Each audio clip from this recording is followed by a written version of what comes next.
Hey everybody, welcome to another Dark Avengers comic book review. My 80th comic book review episode, actually. 20 more to go before 100. Pretty excited about that. Before we get into the comic books this week, first off, rest in peace Jackie Cooper. He played Perry White in Superman 1 through 4. Amazing actor. He had a great career. I know him through Superman. So God bless and rest in peace Jackie Cooper. Rest in peace. That's first and foremost. Then, of course, we have news about Fear Itself, which, of course, we're going to get into Fear Itself when I get up to that. And Flashpoint, which we are really going to get into when I get into DC Comics this week. Very small stack this week, Mike, as you can see. Very tiny. 5 comics, though. 6 comics, to be exact, and you have the 7th. News-wise. Check out CBR.com for news. I'll just announce news that I find very huge from now on.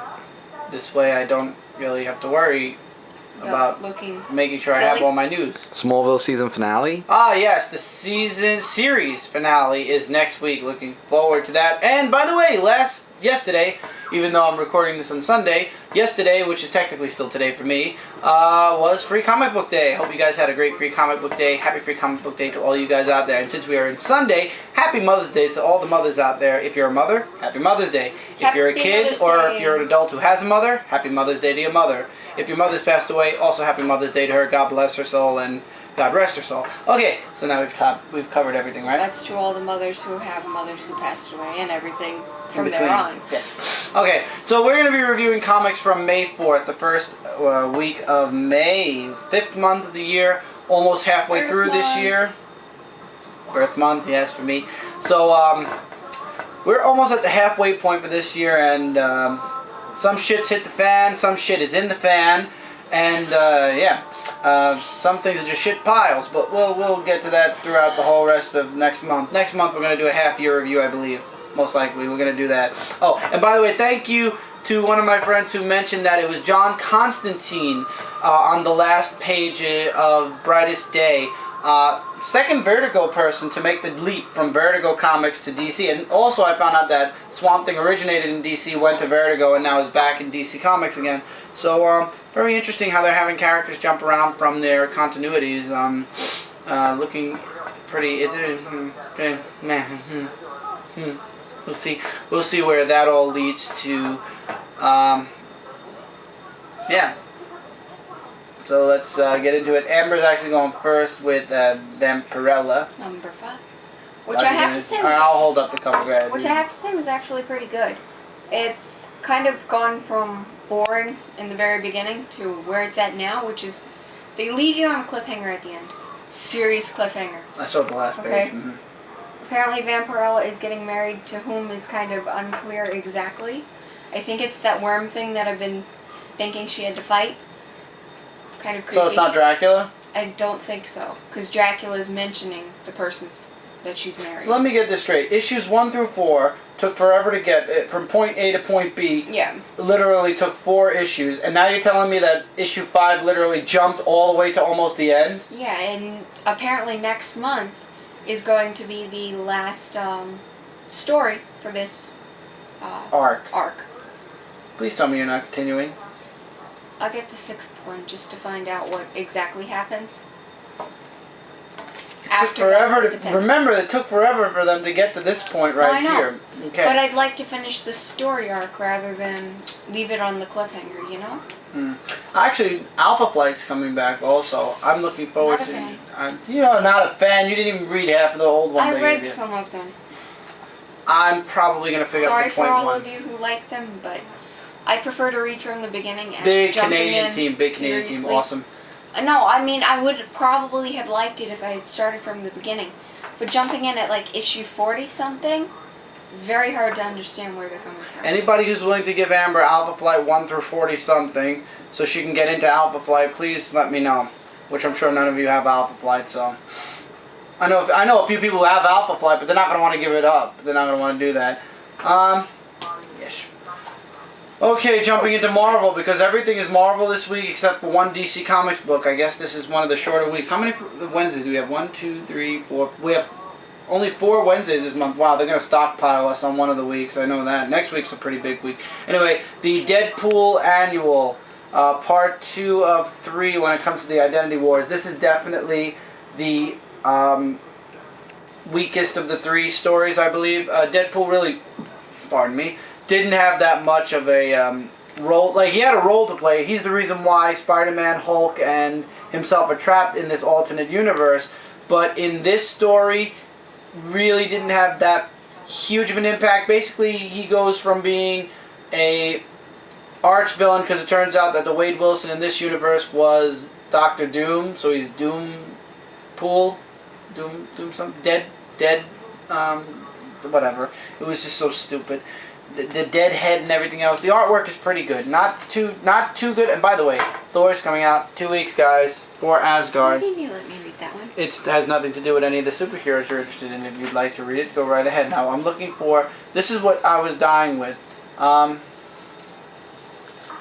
is the page? Oh, oops. Went too far. Rewind. And I went too far. And here. Brain Dead, Dead Eye, Deadhead, and Bob. All related to Deadpool except Bob. At least I think, anyway. So yeah. Little bit too dead. And he's also Dead Wish, who died. And and this is Dead Doom, so to speak. Or Doom Dead, or Dead whatever. Just hilariously stupid.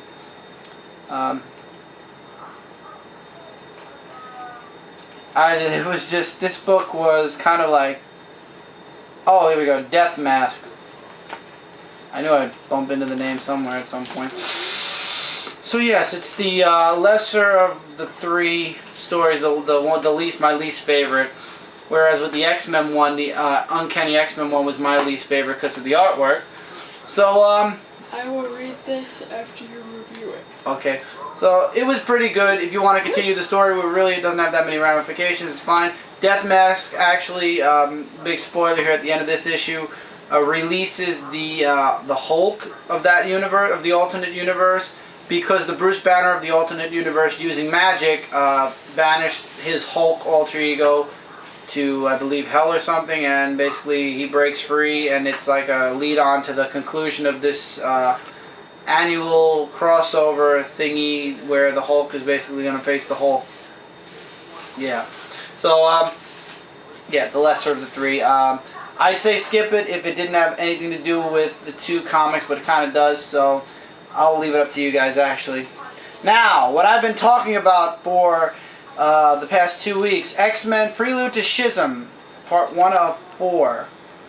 Each cover is going to have a character, and in the background you're going to see a letter. This one's X. It's going to spell out X-Men. In this issue, it's all about Professor Xavier reminiscing about Scott Summers. There's something going on Utopia, and they don't really tell you in this issue, but there's either they're going to run away or they're going to fight. And Scott has to make a decision, like a split decision. He doesn't have time to really think. He has to make that decision like yesterday. And apparently this is where him and Wolverine are going to disagree, and it's going to cause the whole Schism thingy. It was good. It's all about, it mainly revolves around Professor Xavier and all of his reminiscing of Cyclops when he was a teenager, and then as time went on, how Cyclops, how Jean died, and how Cyclops basically went from being this teenager who didn't want to be a mutant to basically surpassing Professor X, which should have never happened, by the way. Very, very bad writing on that part. Professor X should have always been on top, because he was always the leader of the X-Men, whereas all of a sudden now Cyclops is what? Maybe it's pronounced Shazam. Oh, it's not pronounced Shazam. Just a suggestion, because Schism sounds kind of odd. It does, but look it up and see if you can get a vocal look-up of the name. Anyway, and basically it all leads into Professor X and him talking about what decision he should make, and basically Professor X in the very end of the issue says, if the weight ever gets too heavy for you, Scott, I'll be there to help you carry that weight. So at some point I'm praying Professor Xavier actually takes the full weight off of Cyclops and lets Cyclops go back down to being just the team leader and not the entire leader of the mutant kind. And yeah, Professor Xavier basically takes over as head leader of the entire X-Men team. Because Lord knows, as long as Scott Summers is dating Emma Frost, which I'm telling you, back in the day, in the 90s, when Scott and Jean were together, Scott and Emma definitely didn't look like were ever going to happen. But yes. Sticking in the X books, X-Men Uncanny X-Force number 9. Standalone issue. Not really standalone, but they're coming back from last issue's fight. And Magneto gets information on an old Nazi from one of the camps apparently he was in, and he finds out about X-Force, and he goes to them and he asks Wolverine to do him a favor, basically kind of like a vengeance thing where he wants this man eliminated. So Wolverine accepts it and takes it on his own. Very little talking in this issue, and Wolverine actually comes out pretty cold-blooded. Cold-blooded, I guess is a good word. Very cold, he's very silent. Basically from the second he leaves the X-Force base all the way through until, shoot, he doesn't even talk then. He doesn't talk at all. Basically he does the job, gruesome and all, and he walks away. The end. Which is kind of disturbing, because, you know, I thought Wolverine kind of had a little bit of a conscience, but it kind of shows you that Wolverine is still the Beast. Not the Beast. He's still, you know, just because he's one of the good guys doesn't mean he's going to be completely good. He actually still has that old Wolverine part to him. I think this book was interesting. Very cold, but at the same time pretty good. I liked it. I like this book, and next it's leading into the Angel arc, I believe. That's at least what the cover shows us. Moving into Fear Itself. Fear Itself Spider-Man, number 1 of 3. It's all about Spider-Man. Fear has taken over the entire city, and Spidey is left to basically protect the citizens. Anybody who's being mauled by people with overwhelming fear, he's saving them. And then Spider-Man, by the end of this issue, kind of gets overwhelmed himself and meets up with this villain. I don't know if he's new, or I don't know if he's old and he's just rising because of this event. Vermin. He's on the last page. Artwork is pretty good. Spidey almost loses it a couple of times, but he maintains his composure until the very, very end. And there's tales from 2 other people in New York. So, you know, basically citizens he's probably going to save by the end of this arc. So, I think it's a pretty interesting miniseries. Like I said, Fear Itself has a lot of connections going on. We'll actually get into that here. Let's get into that here. Pretty good. One of the few side stories I'll be getting. Fear Itself book 2 of 7 came out this week also with Fear Itself. And, yeah. So in this issue, the Hammers have fallen to Earth, and now they're basically the chosen ones are being chosen, as you can see from the bottom. Here, these are the 3 that have been chosen. Well, not the 3 actually. This Gargoyle doesn't end up in this issue really as one of the chosen ones. In this issue, the Hulk is chosen, Juggernaut is chosen, and I don't know who this villainess is, but she's also chosen, and she's taking the other guy to Creel to get his hammer. Here, Skirn. She's not on the cover. So yeah. This issue's pretty good. Also, Thor is back. They're all back on Asgard, and Thor is basically put into prison.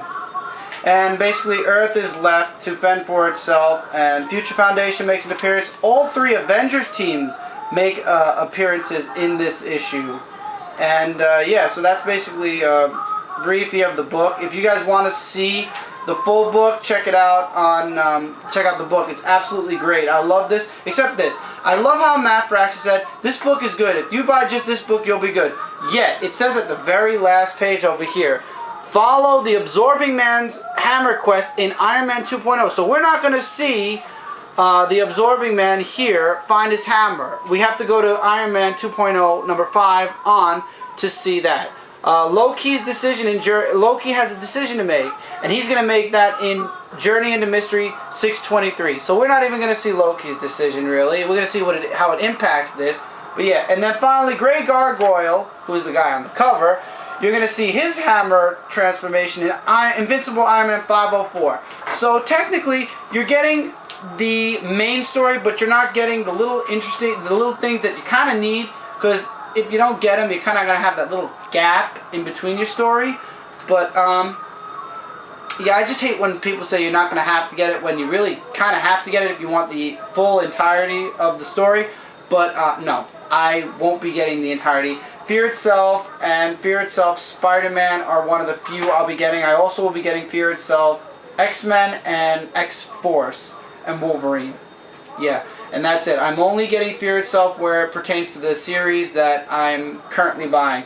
So I'm not going out of my way with Invincible Iron Man. I'm not going out of my way with Iron Man 2.0, and I'm not going out of my way with what's the middle one? I forgot what the middle one was. With Journey into Mystery, because money is tight and Flashpoint is coming. We'll talk about Flashpoint in just 2 seconds.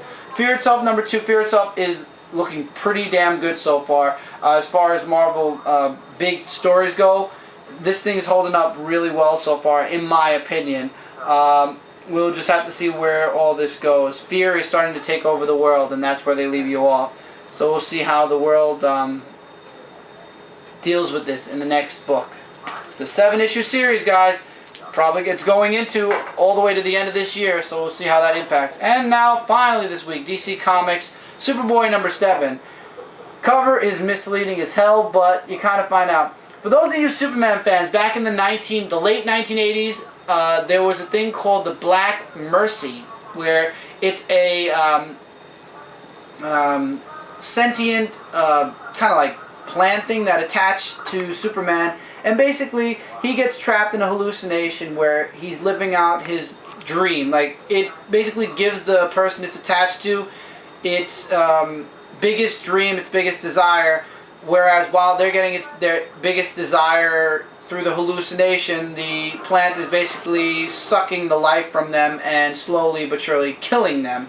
So in this book we have a new mercy actually show up. It's called the Red Mercy, and it attaches itself to Superboy when him and Psionic Lad find a spaceship heading towards Earth, and it attaches to Superboy, and it gives him, instead of his greatest desires, it gives him his worst nightmares, where Superboy basically kills every superhero on the face of the earth, and basically he just kills everyone, and Simon's on his side, and Simon's evil also, and basically he has to find a way to break the hold on his own. So in the end, of course, he uses his telekinetic powers, and he breaks the hold, but it kind of leaves some mental scarring on Superboy's part, and he finds out after bringing the alien and the specimen back to Steel that the ship was heading towards Smallville to be continued. Very interesting. I've been loving Superboy. There's actually dual artwork going on in this book.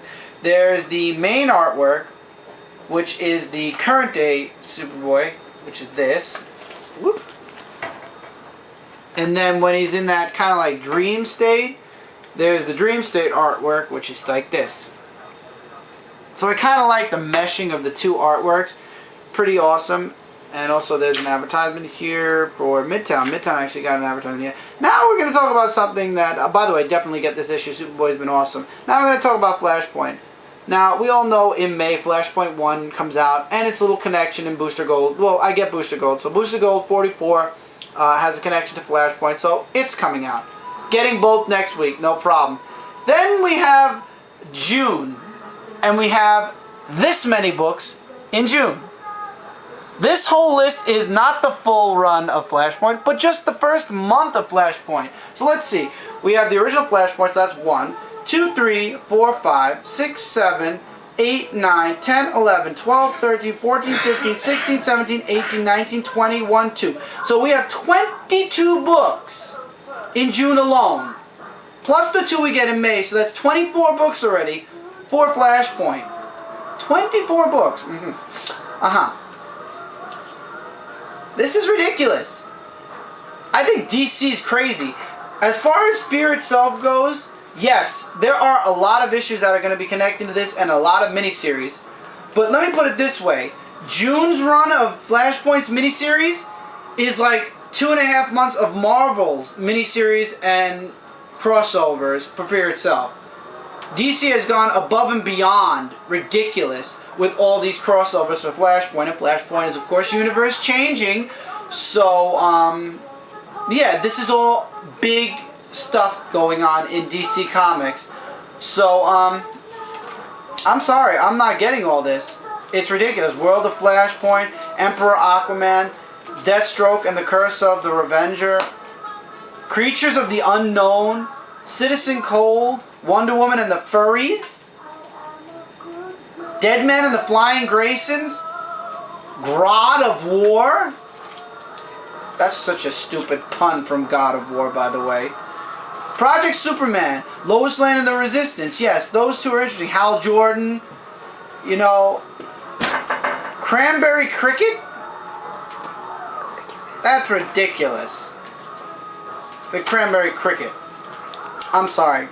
I think Flashpoint is just going to be completely and utterly ridiculous. I'm only getting the main story and anything that has to do with Superman. And I don't even think Project Superman has to do with Superman. So yeah, DC Comics, you just really went above and beyond ridiculous. How many minutes are we at, by the way? 21 minutes and 15 seconds. I just want to make sure. I want to maintain, because this is it. I'm done. So, as far as I'm concerned, Fear itself is going really well. Marvel's doing a pretty decent job trying to keep this contained, whereas there are still connecting issues of Fear itself where I'm not going to get, but it's kind of going to give me that little minus to the actual Fear itself story. But at the same time, as long as they say, as long as you get Fear itself, you're good. So I'm going to hold Matt Fraction to his word at this point and just collect Fear itself along with the few comic issues that of superheroes that I've been collecting and pray for the best. As far as Flashpoint goes, they claim you got to get everything or close to everything to know what's going on in the story. I'm getting Flashpoint and I'm getting the Superman ones. If I'm completely lost in Flashpoint by issue 3, I'm just going to drop it. I really could care less at this point then, because then that's just ridiculous. 22 books in June alone. That is at $3 a pop, 22. That's $66. Thank you. You didn't have to wave your finger and completely throwing me off, Amber. That's $66 for just Flashpoint. Not counting the $30 or $40 worth of comics I get per week, except this week for some very weird reason. Ain't happening. No. DC Comics, you're looking to make a lot of money off this, you are severely and sorely mistaken. Because the only fans that are going to be buying every single one of those issues are Flash fans and are fans that are filled with money or willing to waste their money and probably hate half of the stuff that you're going to throw at them because it's ridiculous nonsense that probably most people won't agree with. Some people will agree with, and yeah, I'm just gonna let it happen. I'm gonna get what I want. The titles that involve Superman and the original Flash, and maybe Kid Flash, and I'm just gonna let the rest lie. And if I am completely lost, goodbye Flashpoint, and I'll just wait for the ending and see if it impacts Superman. And if it doesn't, really doesn't matter to me, because as soon as Flash ends, which it is next week, I won't be picking up when they restart the Flash series, because I have a very, very severe aching feeling that it's not going to be as good as the past 12 issues of the Flash, so I'm going to stay safe and not do it. Anyway, continuing along, let's review these comics this week. Superboy 7, absolutely amazing. I would absolutely say grab it. Shut that, please. Fear Itself, Part 2 of 7, so far, so good. Praying that it stays self-contained, even though it says follow all these side stories if you want the full story. So technically, you're getting 50% of the story here. If you want the absolute 100% full story, you're going to have to go into a lot of comics and a lot of miniseries, guys. You're not going to be able to do Fear Itself and Flashpoint. So at this point, if you're going to have to pick your poison, as they say. But Fear Itself is going amazingly so far. Flashpoint starts next week. Fear Itself, Spider-Man, number 1 of 3. Pretty good. Like I said, I have no idea really where it's... I know it's connected to Fear Itself, thank you Flashpoint, because it involves what's going on in Fear, but it has no direct connection like with a hammer or anything like that. At this point, it might at some point, maybe it's about Spider-Man overcoming his greatest fear, which it probably is most likely. So I would say check it out if you're a Spidey fan. Uncanny X-Force number 9. Just give me a second. Pretty interesting. I'd say check it out if you want. It shows the cold, quiet, silent assassin side of Wolverine. X-Men Prelude to Schism 1 of 4. Very good. Really good. I loved it. It was a little briefy about Scott Summers, but through the eyes of Professor X. Deadpool Annual number 1. The weaker of the 3 as far as I'm concerned. I gotta see how the Hulk is to make that full determination, but yeah. And Vampirella 5. Very good. Amber says very good. I mean, the first 4 issues were very, very bad, but number 5... Yeah, and apologies last week, guys. I didn't put the annotation up. I probably will by the time this video goes up. Camera cut off. The last issue of last week's comic review was a get. It was an absolute get as far as I last remember. So the last 2 issues that you didn't see, or the last issue you didn't see, was an absolute pickup also, as far as I remember. If not, go back to the video. I probably have the annotation up by now. Hope you guys have a great Mother's Day.